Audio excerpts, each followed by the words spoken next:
राधा अपनी सहेली सुमन से मिलने गई। दोनों बैठी बातें कर रही थीं। तभी सुमन ने अपनी खुशी से राधा को बताया कि हाल ही में उसका बेटा हुआ है। राधा ने तुरंत सवाल किया, अरे वाह, ये तो बहुत बड़ी खुशी है। तुम्हारे पति ने तुम्हें इस खुशी में क्या गिफ्ट दिया? सुमन थोड़ा सकुचाते हुए बोली, कुछ भी नहीं। राधा ने आंखें चौड़ी करते हुए कहा, कुछ भी नहीं? क्या यह सही है? तुम्हारे पति की नजर में तुम्हारी कोई कीमत ही नहीं है शायद। सुमन के मन में यह बात गहरे तक चुभ गई।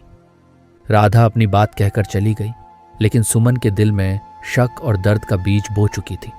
शाम को जब सुमन का पति घर आया तो उसने सुमन का चेहरा लटका हुआ देखा। उसने पूछा, क्या हुआ, तुम इतनी उदास क्यों हो? सुमन ने झल्लाते हुए कहा, तुम्हें मेरी कोई परवाह नहीं। बच्चा हुआ और तुमने मुझे कुछ भी नहीं दिया। पति ने कहा, अरे ऐसा क्यों सोच रही हो? मैं तो सिर्फ खुश था कि हमारा परिवार बढ़ गया है। पर बात बढ़ती गई, दोनों में झगड़ा हुआ और आखिरकार मामला तलाक तक पहुंच गया। कहानी की शुरुआत कहां से हुई? उस एक बेमतलब के सवाल से जो राधा ने बिना सोचे समझे पूछ दिया था।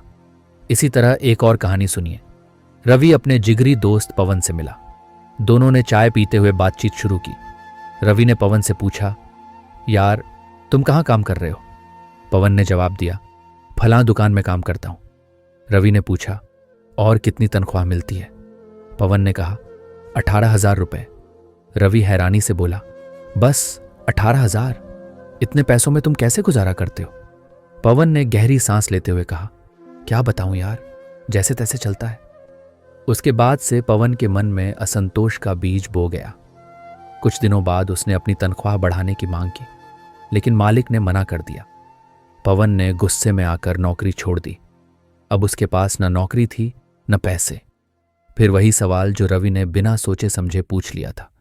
इसी तरह एक दिन किसी ने एक बुजुर्ग से पूछा, आपका बेटा आपसे मिलने क्यों नहीं आता? क्या उसे आपकी परवाह नहीं रही? बुजुर्ग ने जवाब दिया, नहीं, ऐसा कुछ नहीं। वो बहुत व्यस्त रहता है। उसके काम का शेड्यूल बहुत टाइट है और उसके बीवी बच्चे भी हैं। पहला आदमी बोला, अरे ये तो बस बहाना है।